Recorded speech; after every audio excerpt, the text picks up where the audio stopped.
Emitwe gy'amawulire Kadamala Janabambi yeetaaga buyambi.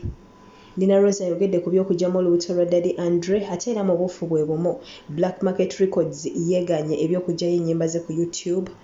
Ddala omugagga Rasa ne mukyala we Angel bayawukanye.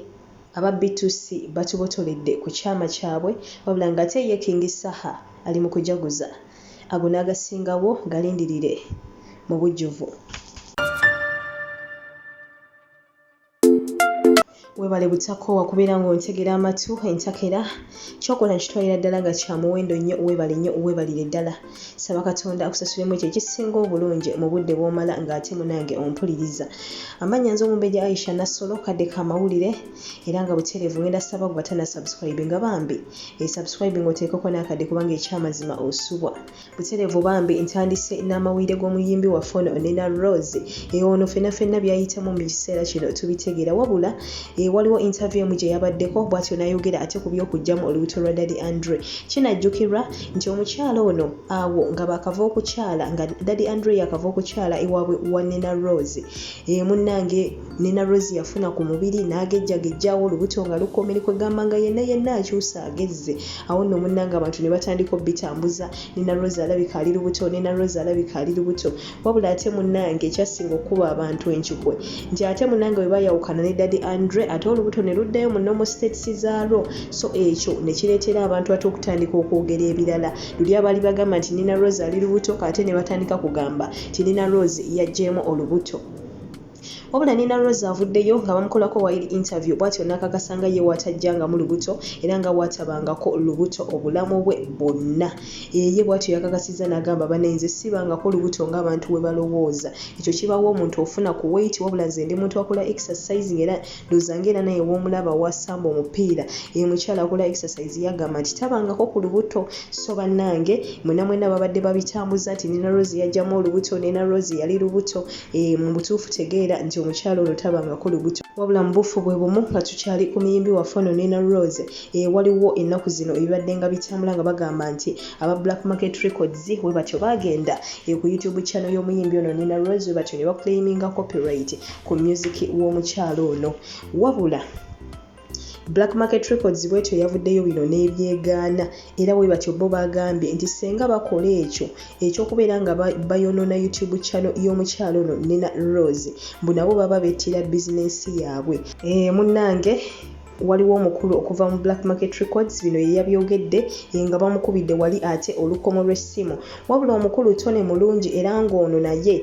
wa Black Market Records bw'atyo yavuddeyo n'ategeeza nti senga Nina Rose Kamutanda n'akwata oluyimba lwe yayimba ne Serena Bata olupya n'aluteeka ku YouTube channel. Era naye yagambye nti ajja genda ate baluwanuleyo balusse ku ttaka. So munnange bye bigenda mu maaso. Nze saagala tusale gwa kawala ng'ate munnaye tetunawuliriza gwa kalenzi. Tuteeke amaaso ku lutimbe tulabe ate munnange ensonga zino gye zinagwera kuba ekyamazima ye Nina Rose gwe boogerako tannavaayo kunyega kigambo kyonna. Luli Bruno K yavaayo ne manager ne boogera ku nsonga za Nina Rose wabula ye Nina Rose alabika afuuse kyesirikidde mu nsonga eno. Tetumanyi oba ye yasazeewo kubyesonyiwa wabula nga mu butuufu tukiwa obudde tujja kuba tumanya ani mutuufu ani mukyamu. Wabula nga n'ekyo nakyo munnange tubitadde ku bbali atedde olugambo nalwo era lubadde nga luzunga ennaku zino nga bagamba bannange Rasa wa Angel bayawukanye ne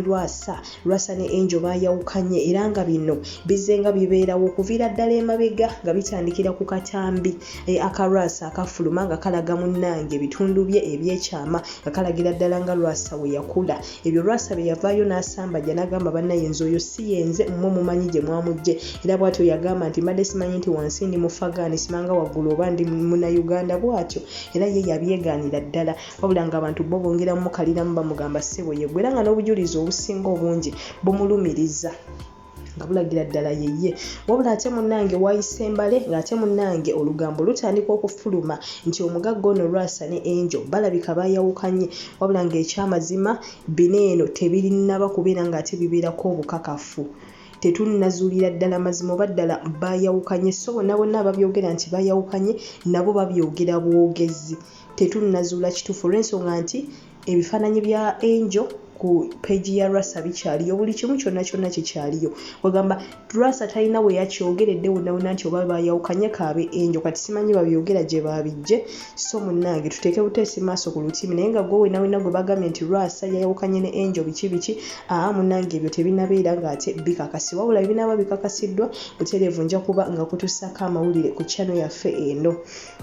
wabula nga nago tugatadde ku bbali ate bo munanga aba B2C batubotoledde ku kyama bano we batyo bagambye nga we baguze ettaka mu bitundu eyo ebyebusaabala era ettaka lino nga baliguze obukadde 2 obwa Uganda era we batyo batutegeezeza nti mwezi nga gumu bajja kuba bamaze ate okubeera nga bazimbako ennyumba era nga ennyumba eno buli omu ku bana abasatu ajja kubeerako n'ennyumba ng'eri bulungi self contained ate era ng'ebisigadde byonna mazzi masanyalaze biki byo nga babigabana naye nga buli omu alinako room ye eri self contained ku nnyumba eyo gye baplanning okubeera nga ate bakola ki bazimba kale munnange katubaagalize emikisa myereere ffe gye tubaagaliza aba B2C munaye n'abayimbi abalala mugende maaso n'okubeera nga ate munnange mwekulaakulanya ffe tubaagaliza kubeera nga ate mukulaakulana kuba tuli bafaani bammwe tubaagala nnyo wabula nga n'ebyo nabyo tubitadde erudda ate munnange ye omuyimbi King Saha naye bw'ati akuziza amazaalibwa ge olunaku olwaleero bw'atyo bano nga bagamba nti awezezza emyaka 31 egy'obukulu omuyimbi King Saha tumwagaliza amazaalibwa amalungi ag'essanyu kinajjukira nti neggulo gabadde mazaalibwa ga Bebe Cool saako n'omuyimbi ono omulala Rebecca Jinga ate era nga mukozi ku Beat FM wabula ate leero mazaalibwa g'omuyimbi ono King Saha mwenna abalinayo birthdays oba maama wo oba taata wo oba baganda bo baggo kennyini mumpulirizo oba mwana wo mu butuufu mbagaliza amazaalibwa malungi ag'essanyu ensaba Katonda abeere ng'agaziya ensalo zammwe nsaba Katonda abateera emikisa mu buli kimu kye mukola baganda bange gunene omwaka omupya ogubeegasseeko nsaba gubeere gwa birungi byereere kale eno munnange nga n'ebyo tubitadde ku bbali ate munange waliwo omuvubuka avuddeyo bw'atyo bambi n'atubuulira ku kadaama ono byayitamu nga wengenda okulekerawo ka vidiyo ako osobola okubeera nga munnange obyekkaanya agamba nti kadaama weyava eno weyava Uganda n'agenda e Saudi Arabia bw'atyo ennyumba gye yasookeramu ate ne bamutunda ewalala ate mukama we bambi ono gye yasookera yali yakakolayo emyezi 6 bambi n'akwata ssente ze zonna za myezi 6 n'azimuleetera eno gye yadda ate munnaaye ono mukama omupya bw'atyo n'amuggyako ssente zonna ate n'amukako n'amukuba n'omukuba kakana bamwetisse bamutadde ku ofiisi n'ab'oku ofiisi bamukubye era nga wetwogerera omukyalo n'embeera gy'ali mu butuufu tewuumya nnakabululu ngenda kubeera nga ate nkulekerawo ka vidiyo kano weewulirireko ku muvubuka ono nga mutuufu ayogera ku mbeera y'akadaama ono bambi ku mbeera y'omukyalo ono gy'ayitamu naye bannaye bakadaama tuyina ennaku naye buli kadaama yenayina gy'oli ngenda kusaba beera mwegendereza weekuume nnyo ate n'ekirala ngenda basaba mubeere nga musaba Katonda buli bwe mubeera bano abantu abalina bye balagirira manyanga kozesa omunnyo manyanga kozesa budalasini kozesa biki ebyo byonna bisse wabbali Katonda yeyeka asobola okutaasa wonna w'oba olaze agogo ge mazima guno omunnyo sibanga budalasini na biki bye balagirira sibambiraba nga babiragirira abantu ebyo bitonde bya Katonda bintu buntu tebirina bukumi bye bigenda kukuwa bw'oba oli musiraamu fukamira ku musaalo saala saba edduwa soma edduwa bw'oba oli wa ddiini ndala naawe saba Katonda yasobola okubeera nga ate atubeerera omwene embeera y'ekyeyo kyekyamazima kubanga abakadaama bayita mu bingi bakadaama tuyita mu bingi abaana batulugunyizibwa kati ono omwana embeera gy'alimu ate bamuziza ku ofiisi gye bandimuwuliriza ne bamuwa emirembe ne bamuleetera okufiiringa at home ate gye bamukakkanyeko ate ne bamukuba mizibu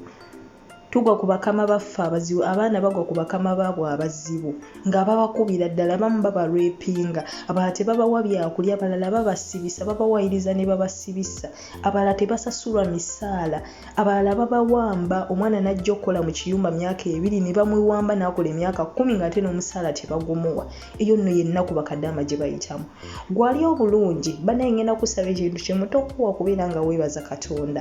buli kaseera wanika engalo mu maaso gambe alhamdulillah beera ng'ogamba bwebaza Katonda olw'ekyo kubanga manya nti banno bo bye bayitamu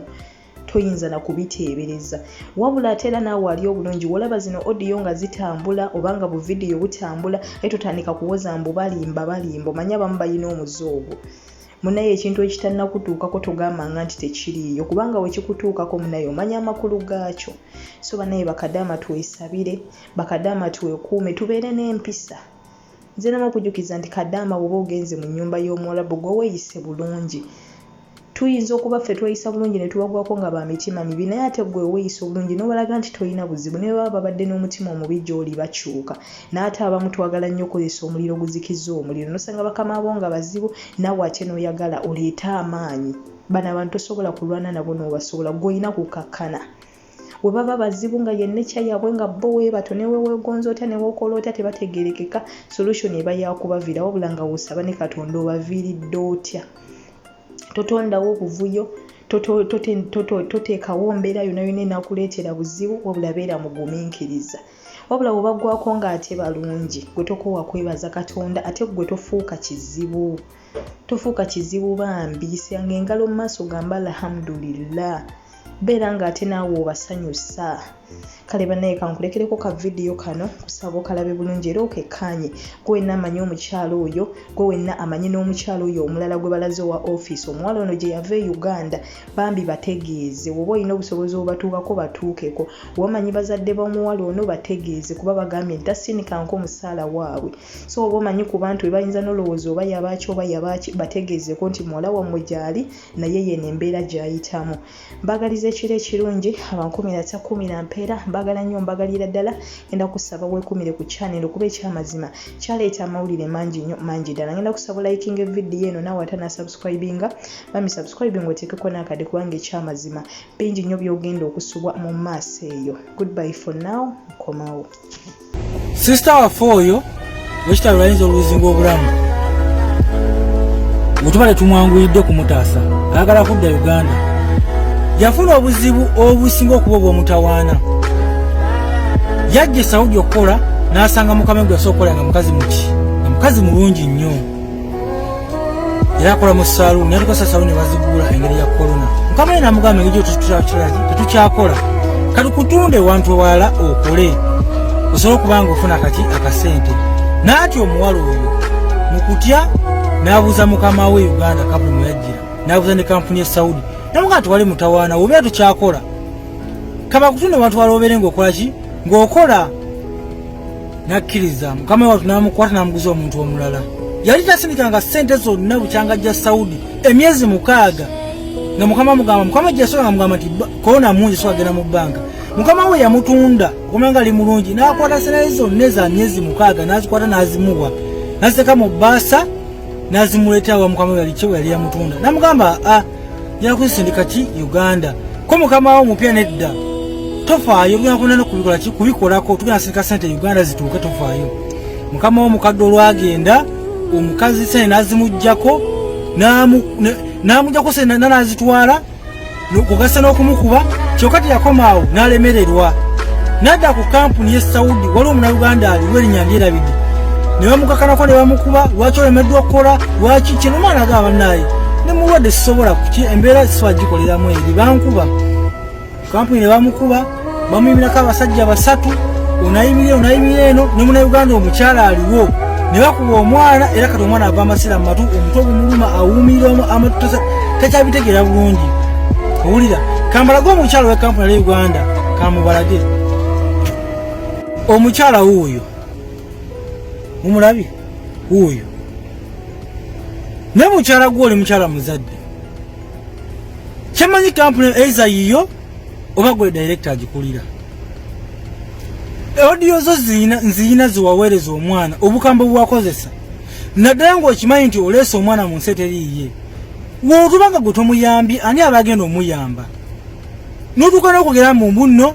simanyanga toli muganda wange siri maama tomanyira muli basiru ne maama musiru mwena muli basiru toli munyankole tebigasa uzadde abaana obayina